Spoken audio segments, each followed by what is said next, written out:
Assalamualaikum warahmatullahi wabarakatuh. Shalom Om Swastiastu, Namo Buddhaya, salam kebajikan. Halo dan sanak Ombudsman, kembali lagi kita di podcast Ombudsman Mendengar. Jadi podcast Ombudsman Mendengar ini merupakan podcast yang dimiliki oleh perwakilan Ombudsman Kalimantan Selatan, Bapak Ibu.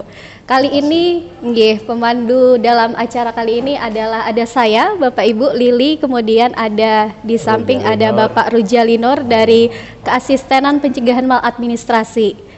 Dan di samping saya di sini sudah ada Bapak Abdul Rahman. Ya, Selamat pagi Bapak. Selamat pagi, saya dengan Kompol Abdul Rahman, jabatan selaku Kabag Binop Ditlantas Polda Kalsel. Selamat pagi.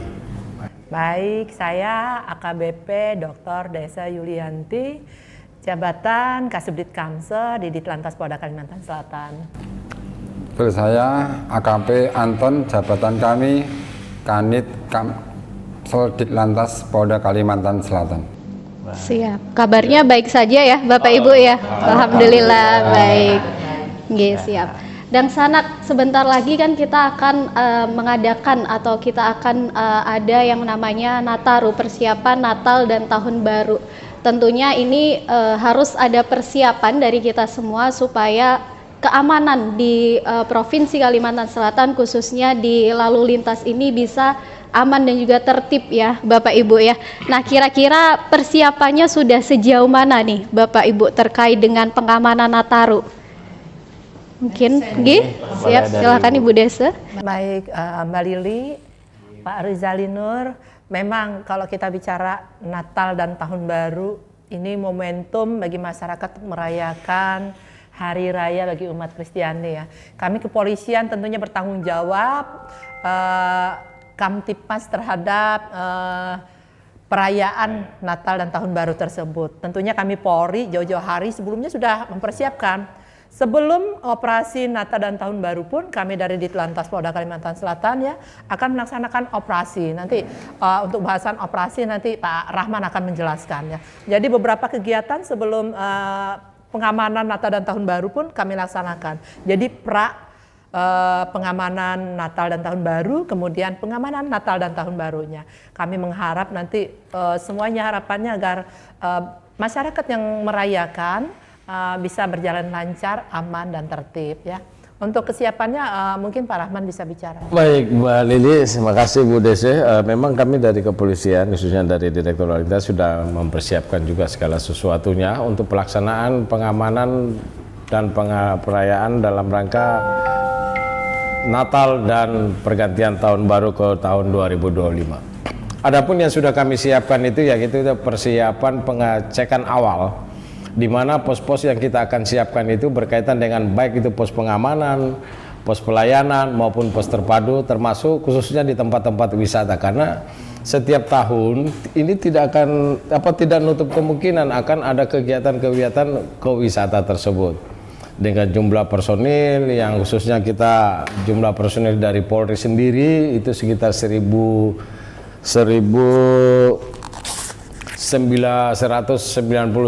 personil yang tersebar dari Polda maupun jajaran Polda Kalimantan Selatan, misalnya dari kabupaten dan lain sebagainya. Berarti banyak sekali ya Pak ya yang dikerahkan. Bahkan ada 1.191 personil yang dikerahkan. Ya, nah, untuk instansi lain nih Pak, apakah juga melibatkan koordinasi dengan instansi lain, misalnya dari Dinas Perhubungan atau misalnya dari pihak Pemprov, apakah juga melibatkan instansi lain Pak? Betul sekali. Jadi kita di dalam pelaksanaan pengamanan ini bukan hanya dari Polri-nya saja, bahkan dari TNI, rekan-rekan dari Dinas Perhubungan, Pol PP, kita bersama-sama dalam bentuk satuan tugas. Jadi nantinya akan dibentuk satuan tugas atau satgas yang nanti akan melaksanakan tugas bersama-sama baik itu di jalan raya maupun di tempat-tempat wisata yang menjadi sasaran daripada kegiatan masyarakat dalam rangka merayakan atau sekaligus menyempatkan waktu di tahun baru 2025 ya. Oke. Ini menarik nih kalau berbicara Natal dan Tahun Baru, apalagi terkait dengan wisata tadi Pak ya. Nah mungkin kita di Kalimantan Selatan ini tidak sepadat di Pulau Jawa mungkin ya, seperti itu. Nah, mungkin bisa diceritakan Bapak atau Ibu terkait dengan kendala khusus mungkin di Kalimantan Selatan ini yang perlu kita antisipasi sehingga Natal dan Tahun Baru kita ini bisa berjalan dengan lancar, khususnya terkait dengan lalu lintas. Kira-kira apa? Baik, kami melaksanakan tugas itu berdasarkan analisa dan evaluasi ya. Kita melihat bahwa di Kalimantan Selatan sendiri untuk perayaan Natal sebenarnya tidak seramai di Jawa atau di tempat di mana mungkin agama Nasrani yang lebih fokus ya, lebih dominan. Tapi Kalimantan Selatan ini kenapa kami berbicara bahwa pariwisata nanti yang lebih kita fokuskan. Untuk itu juga kami melihat dari analisa dan evaluasi seperti yang terjadi di Jawa, di daerah padat ya. Kecelakaan terjadi karena misalnya tempat wisata yang tidak siap begitu ya. Kemudian kendaraan yang tidak siap, masyarakat kurang diedukasi. Untuk itu dari Pak Anton sendiri sudah beberapa kali turun ke lapangan ya sebelumnya itu. Ya Pak Anton ya. Pak Anton bisa menceritakan mungkin ya beberapa kali. Terima kasih Ibu. Terkait dengan kegiatan nanti ke depannya mungkin Nataru, memang kami dari Ditlantas Polda Kalimantan Selatan beserta instansi terkait mungkin Disub telah melaksanakan survei Pak. Survei jalan yang kita laksanakan yang ini mungkin arahnya ke Batakan sama Takisung. Memang kalau jalan situ mungkin jalannya agak ya lumayan bagus, tapi ada hal yang sedikit mungkin diperbaiki. Nanti kedepannya mungkin 1 minggu atau 2 minggu kami akan melaksanakan survei lagi, tidak arah ke situ, mungkin ke tempat wisata yang lain, mungkin arah ke Loksadu dan ke arah ke Benua 6. Dan yang saat yang kami laksanakan survei ini jalan baru Pak, jalan Banjarbaru sampai Batu Licin. Oh iya, jalan. Kami menghimbau pengguna jalan yang arahnya ke situ selalu hati-hati dan selalu waspada. Dalam arti kata apa?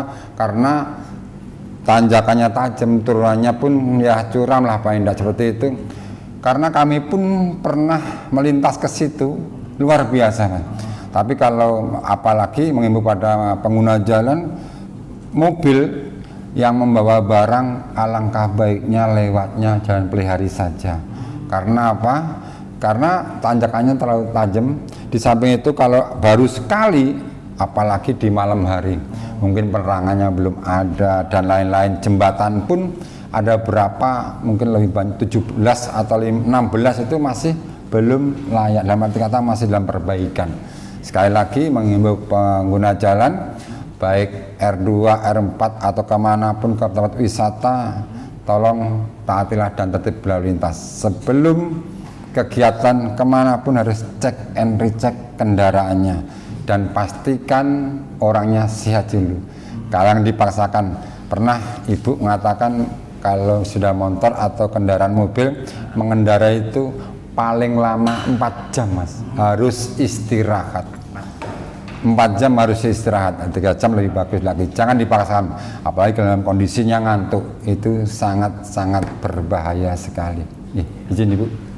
Oke, terima kasih Pak Anton. Ini pengetahuan informasi yang berharga sekali ini. Karena kalau saya biasanya pulang ke hulu sungai nih Pak. Ya. Hulu sungai kan lumayan agak lama itu. 5 jam, 6 jam. Ya, jadi memang ada istirahatnya Pak ya, jangan sampai langsung ke tujuan gitu. Dan tadi menarik Pak, tadi Bapak ada menyinggung terkait dengan angkutan tadi, bahwa angkutan disarankan jangan melewati jalan Banjarbaru Batu Licin yang baru Pak ya. Karena kondisinya mungkin masih belum cukup aman untuk angkutan. Nah, mungkin bisa diceritakan sedikit juga nih Pak terkait dengan angkutan. Nah, bagaimana kemudian angkutan ini di masa Nataru ini juga pengaturannya, kemudian jalur yang dilewati apakah sudah mumpuni seperti itu Pak? Ada ya hal-hal yang masih menurut Bapak perlu catatan supaya si yang membawa kendaraan barang ini supaya berhati-hati seperti itu Pak, agar kemudian keselamatan itu yang utama gitu. Baik Bapak, jadi berkaitan dengan barang maupun jalur yang akan dilewati, biasanya kita kan sebelum pelaksanaan itu kita akan rapat koordinasi dengan lintas sektoral ya, khususnya untuk dari pelabuhan, karena mungkin yang bisa akan diprioritaskan. Jadi kalau misalnya sembako yang memang itu dibutuhkan oleh kebutuhan dengan keluarga yang ada di hulu sungai maupun di daerah Kota Baru sana, ya mungkin kita ada prioritas sendiri. Nah, kecuali kalau misalnya berbentuk barang kayak misalnya apa ya, mobil atau apa yang biasa bawa alat material yang memang tidak mendesak, ya saya kira itu kita dirapatkan nantinya, dan itu sudah menjadi keputusan setiap tahunnya, selalu ada prioritas buat di sana itu. Gini Budinya. Mau nambahkan sedikit Pak? Ya, terima kasih menambahkan Bang Abdurrahman kaitan dengan angkutan. Memang betul sekali dikatakan Bang Abdurrahman. Mungkin saat ini yang sering kalau sampai lihat sendiri dari arah Tanjung, arah Benua, arah ke Banjarmasin yang pakai PT Kon, semen. Ya, semen. Nah, itu sangat ya Pak Endak, kalau kami mengimbau nanti ke depannya mau koordinasi dengan rekan-rekan dari Dishub, mungkin ngasih himbauan jam lewatnya, mungkin kalau ya sore malam setelah Isya sampai subuh jam lintas lagi, kalau bakal lagi siang sampai pagi sore, itu sangat berbahaya sekali. Kalau sembako kayaknya nggak ada permasalahan, dan mungkin yang alat berat itu kan ya alat berat. Terima kasih. Terima kasih. Ada yang mau Ibu tambahkan? Cukup? Enggak, himbauan sih ya. Ketika operasi ini berlangsung kan di bulan Desember ya. Kita melihat cuaca di bulan Desember ini tentunya hujan. Nah, faktor cuaca ini sangat berpengaruh untuk keselamatan kita. Karena faktor kecelakaan berlalu lintas itu ada 4 ya. Manusia, kendaraan, jalan, dan cuaca. Tapi semuanya ini pengendalinya adalah manusia. Jadi kami ingatkan kepada para pengendara, ketika Anda mengendarai betul-betul diingat cuaca ya tidak menentu tentunya ya. Dan ketika masyarakat juga melakukan wisata, dilihat ya jangan sampai membahayakan dirinya sendiri. Itu yang kami himbau. Karena cuaca lumayan ekstrim ya Pak ya sekarang, hujannya dengan angin-anginnya kita lihat itu. Jadi kami mengingatkan jauh-jauh hari kepada masyarakat, mungkin ketika Anda ingin melakukan wisata atau melakukan perjalanan jauh, betul-betul diingat, perhitungkan ketika cuaca tidak memadai, tidak baik, ya jangan dipaksakan walaupun menggunakan mobil gitu ya minggir, karena dengan cuaca hujan lebat tentunya pandangan akan terbatas seperti itu ya. Karena ya walau bagaimanapun pengendalinya adalah kita manusianya. Memang kita sampaikan kepada masyarakat 4 faktor kecelakaan lalu lintas, kendaraan, jalan, kemudian manusianya dan cuaca. Tapi pengendali semuanya adalah manusia. Itu kami himbau, manusianya kita yang berpikir, kita yang mengendalikan, kita yang mengatur. Seperti itu. Tadi sudah disampaikan ya Bu ya terkait dengan data personil ada 1191. Nah, terkait dengan data jumlah objek yang diamankan nih Pak, ada berapa kira-kira yang diamankan oleh pihak Ditlantas Polda Kalsel sendiri? Nah, ini kalau berbicara objek dari masing-masing kabupaten kota kan ada Pak ya, termasuk pusat perbelanjaan, karena menjadi satu tujuan wisata itu kan ada, bukan hanya tempat wisata kayak pantai dan lain, mungkin tempat mall juga itu menjadi satu catatan dan menjadi objek kita untuk melakukan pengamanan di sana. Seperti Banjarmasin sendiri, saya ini berbicara data yang kita gunakan, yaitu ada 57 tempat wisata, baik itu termasuk tempat ini bandaranya, pelabuhannya, kemudian pusat perbelanjaan. Di tahun baru seperti Banjarmasin ada 13 untuk pusat perayaan tahun baru, karena gereja ada 13, itu termasuk tujuan kita juga untuk melakukan pengamanan. Terminal ada 1, pelabuhan ada 1, bandara tidak punya, kemudian tempat wisata ada 22 ya, salah satunya Bekantan, Patung, apalagi itu Siring, Pasar Terapung, nah itu semua. Demikian juga Banjarbaru, sekitar ada tempat gereja 24, terminal ada 1, pelabuhan, bandara ada 1, pusat perbelanjaan juga ada 5, kemudian tempat wisata ada 12, yang menjadi pusat perhatian masyarakat mungkin ada di 2 titik, yaitu bundaran Banjarbaru, termasuk lapangan Murjani sendiri, kemudian Batola ada 2, dan semua kabupaten ada tujuan-tujuannya. Kalau kita perlu jelaskan semua, di sini ada pusat perbelanjaannya, ada Banjarmasin 7, Banjarbaru 5, Banjar 1, kemudian Kota Baru 1, Tapin ada 3, kemudian Hulu Sungai Selatan ini pusat perbelanjaannya. Demikian juga untuk tempat wisata. Nah, tempat wisata ini yang menarik ini karena secara umum orang akan menuju ke sana ya. Seperti Banjar sendiri ada 21 titik wisata, Batola ada 4, kemudian Tanah Laut ada 12, Tanah Bumbu ada 12, kemudian Kota Baru ada 5 wisata, kemudian Tapin ada tujuan wisatanya ada 2, Hulu Sungai Selatan ada 5, kemudian Hulu Sungai Tengah ada 9, Hulu Sungai Utara ada 8, Balangan dan Tabalong masing-masing 8 tempat wisata, dan semua kabupaten mempunyai tujuan wisata. Nah, selain daripada tempat wisata tadi saya katakan gereja yang jadi pusat pengamanan kita, perbelanjaan, nah gitu. Banyak ya Pak ya titik-titiknya berarti ya Pak ya. Nggak hanya di tempat wisata saja, bahkan sampai pusat perbelanjaan. Perbelanjaan itu karena itu menjadi sasaran, kan tujuan orang menyerayakan itu beda-beda. Ada yang pingin saya ke pantai, ada yang pinginnya ke mall, nah gitu. Apalagi mungkin ini harus diantisipasi. Anak-anak sekarang mungkin sudah ujian, tahu nanti mungkin berbarengan dengan libur anak-anak sekolah. Nah ini menambah volume karena mereka untuk mengisi liburan anak-anak, berwisata ke mall dan lain-lain. Ini menjadi PR kita ya. Kita antisipasi bagi kami kepolisian untuk membuat perencanaan yang betul-betul matang dan baik agar masyarakat betul-betul terlayani. Selama ini sejauh mana Ibu edukasi dan sosialisasinya melalui media apa saja, mungkin bisa diceritakan juga.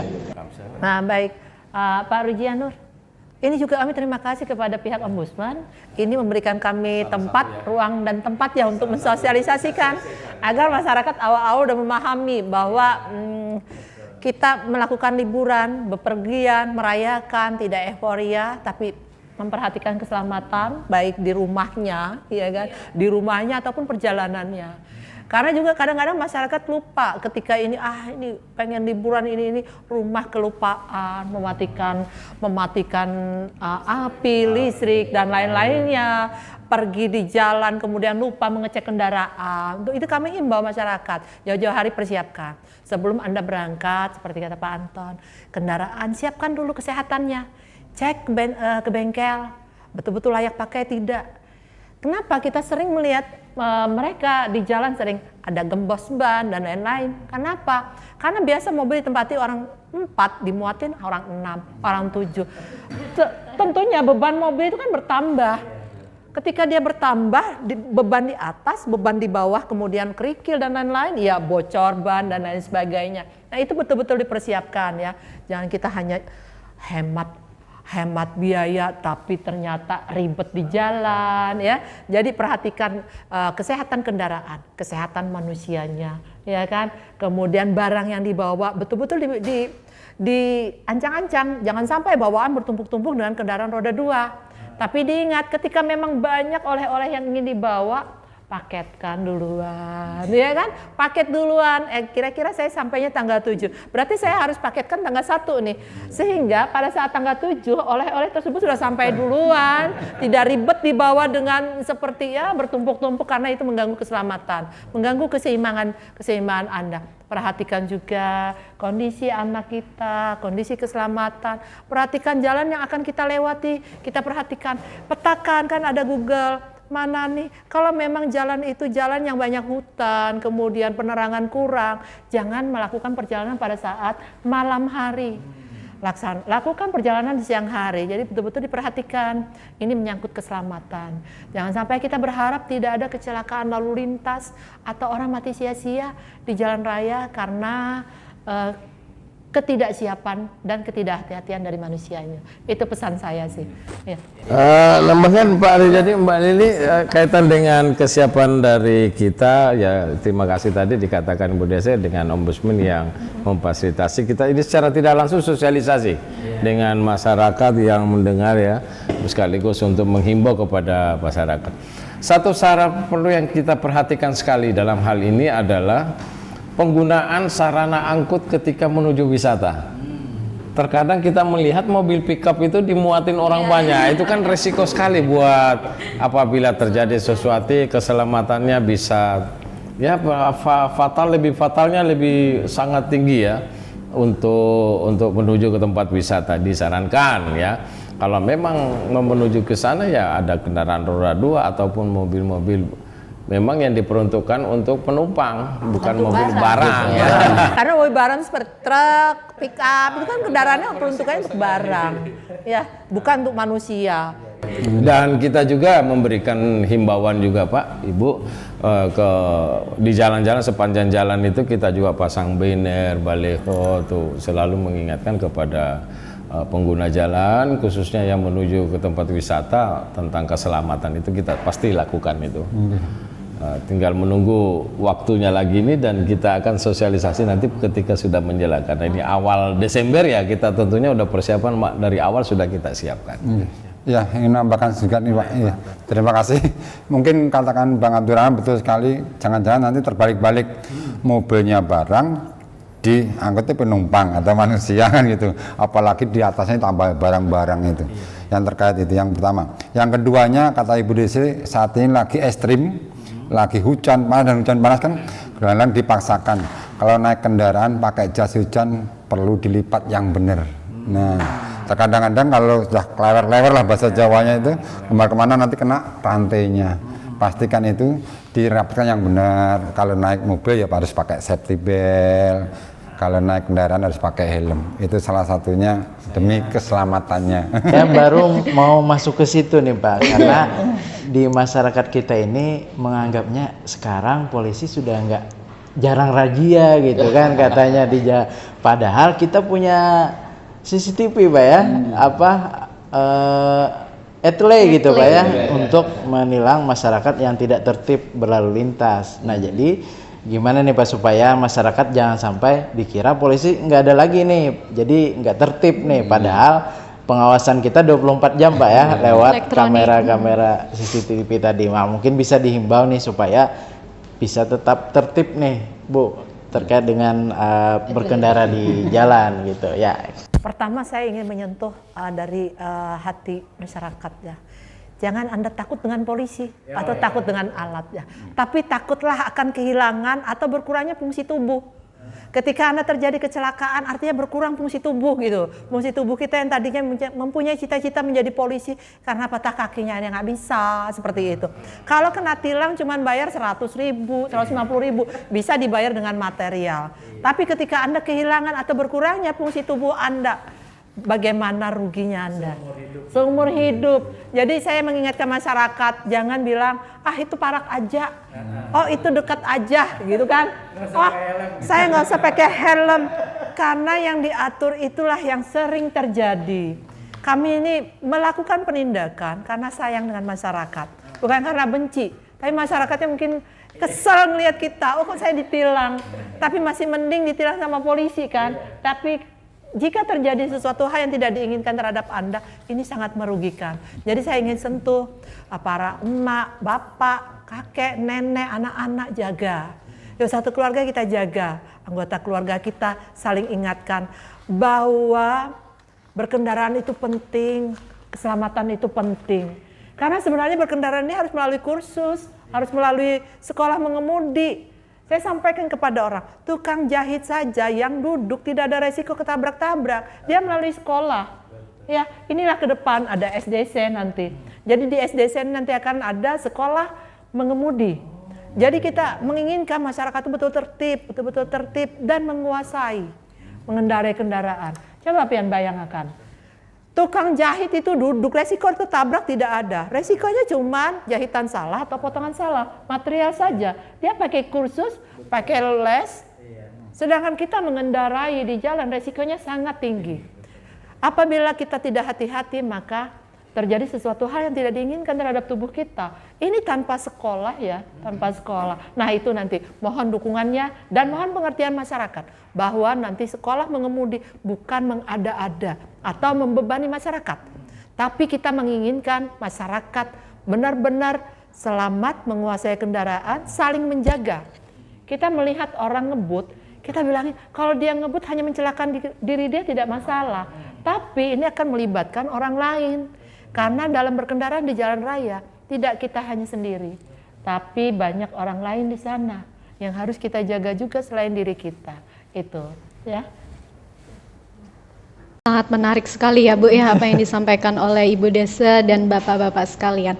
Saya ingin itu Bu bertanya terkait dengan kanal pengaduan. Kira-kira kalau misalnya ada masyarakat yang mungkin membutuhkan bantuan terkait dengan kendala pada saat melakukan mudik, pada saat Nataru dan lain sebagainya itu mungkin ada call centernya Bu yang bisa dihubungi oleh masyarakat atau mungkin melalui media sosial dan lain sebagainya mungkin bisa diinformasikan Ibu. Baik, untuk itu nanti kita akan membangun posko ya.